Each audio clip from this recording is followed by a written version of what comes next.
Hey there, Tank Guy here. So I did a live. The guy was supposed to be in at 9:30, but then he messaged me and he's like, "Yo, I only got 10 minutes, and I need to go on now." So I did a live just a little bit ago with the Tent King from Canada, a second year company, and from the sound of it, he killed it his first year. And we were literally only on for like 13 minutes. So I figured I would come on again alone because it's Tuesday, and Tuesday is the only day that I drink.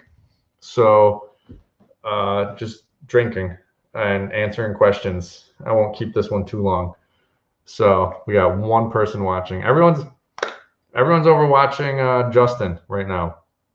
Okay, we got 5 people. So you 5 people. So there was a dude on just a little bit ago. He was only on for like 12, 13 minutes. He came on early.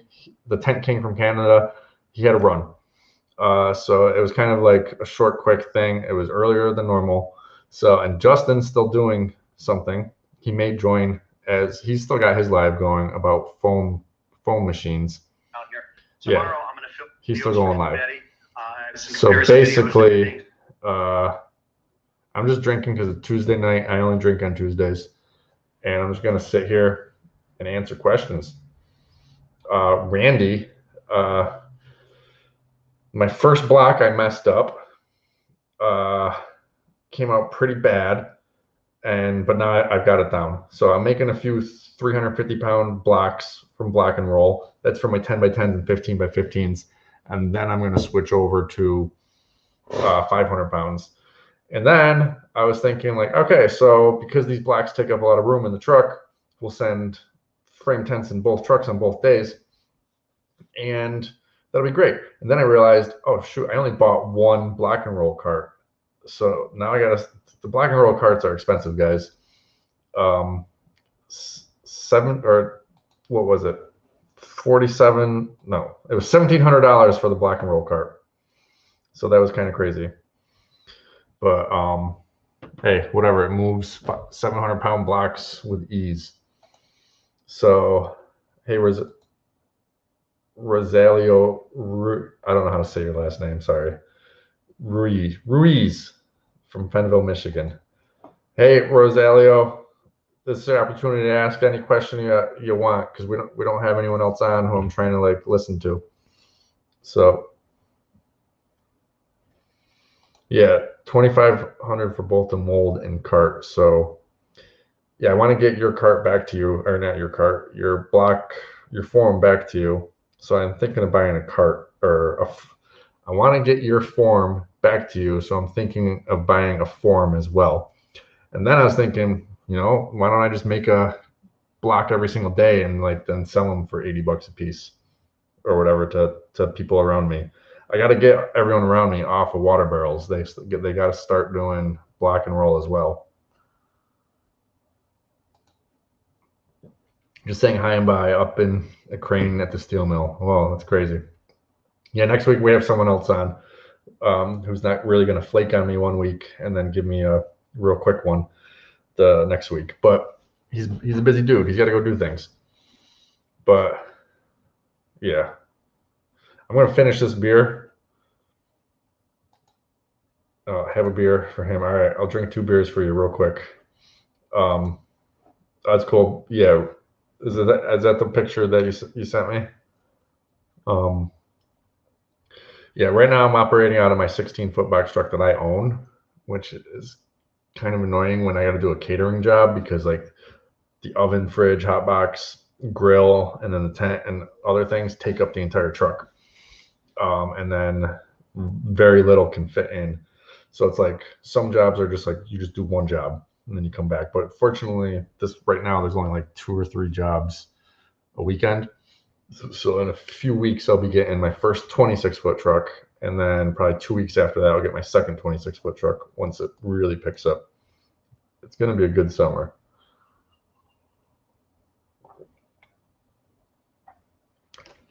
Oh, I just spilled beer everywhere. That means I got to wash these jeans now.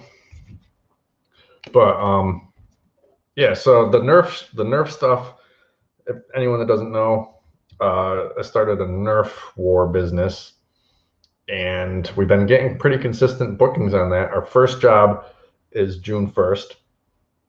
Well, that's only because we weren't sure when we were going to be able to get the bunkers in and stuff.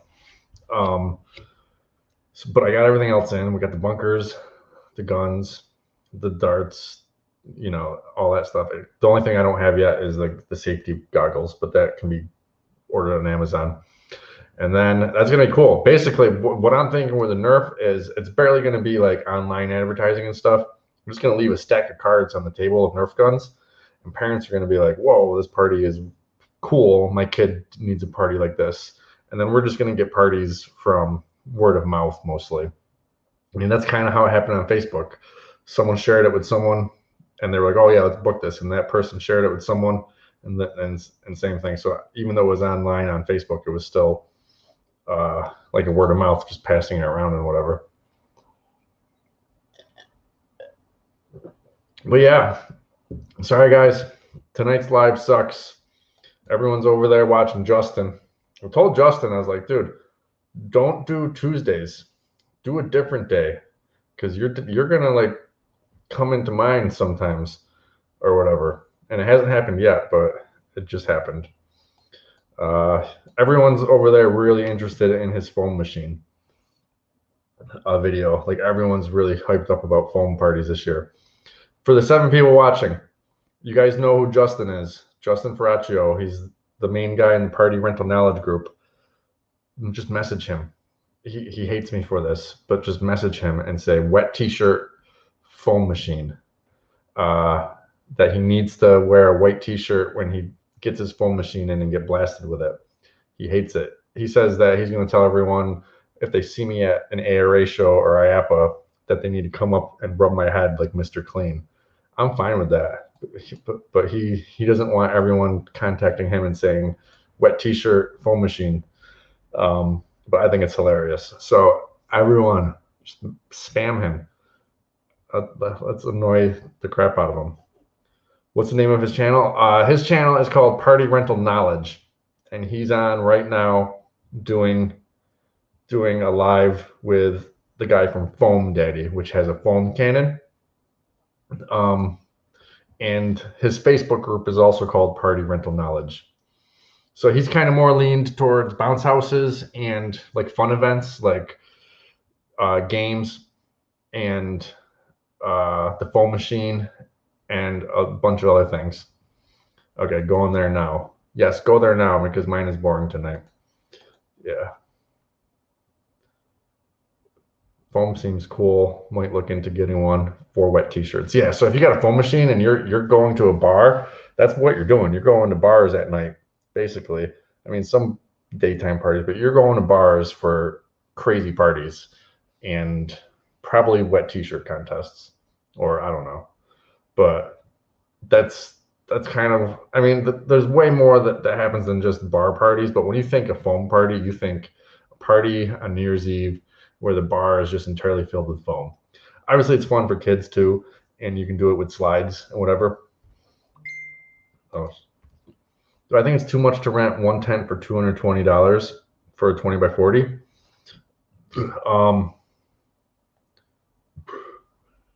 There we go. Randy just sent me a picture of someone messaging Justin about foam party white t-shirts. But okay, 220 I think is too low for a 20 by 40. What am I at? I'm at 375, I think. 350. Yeah, you can be getting a whole lot more for a 20 by 20 or a 20 by 40 than $220. Now that's me saying for my market. There's people who get way more than 375. And then there's people who get near you. So like if you're in a very, very, very competitive market, and there's a bunch of low ballers, then you might be able to be 220, but that's not enough. You can be getting a whole lot more. And the way I look at it, you may be more expensive than your competitors, and you may be doing 10 to 20% less business than them, but you are still making as much money as them with less work, basically. Or if you look at it from yourself, say you raise your prices by 10% every year, but every year you lose 10% of business, it doesn't matter because you are making the same amount of money you did the last year, but less work. And it never actually works that way. You're going to raise your prices by 10%. You're not going to lose 10% of your business. You might lose a few customers, but you're not actually losing 10%. Then the next year, you raise another 10%. And again, you're not going to be losing 10% of business. You're going to lose a few percentage points. But basically what's happening is you're doing less work for more money, making the same amount of money. So don't be afraid to raise your prices. Yeah, get more than 220 for that 20 by 40.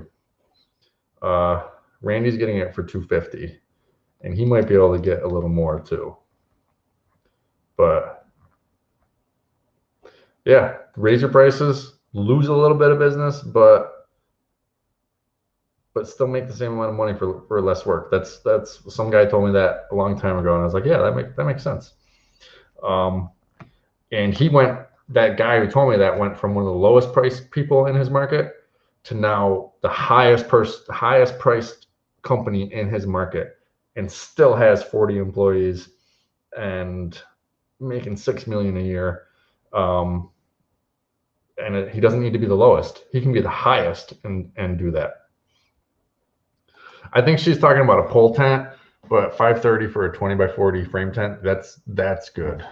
I'm getting $450 for that 20 by 40 frame tent. So yeah, Rosalio, raise your prices, do less work, and still make good money. But anyways, I'm done. I'm gonna down this beer real quick. I don't know if YouTube does not like this.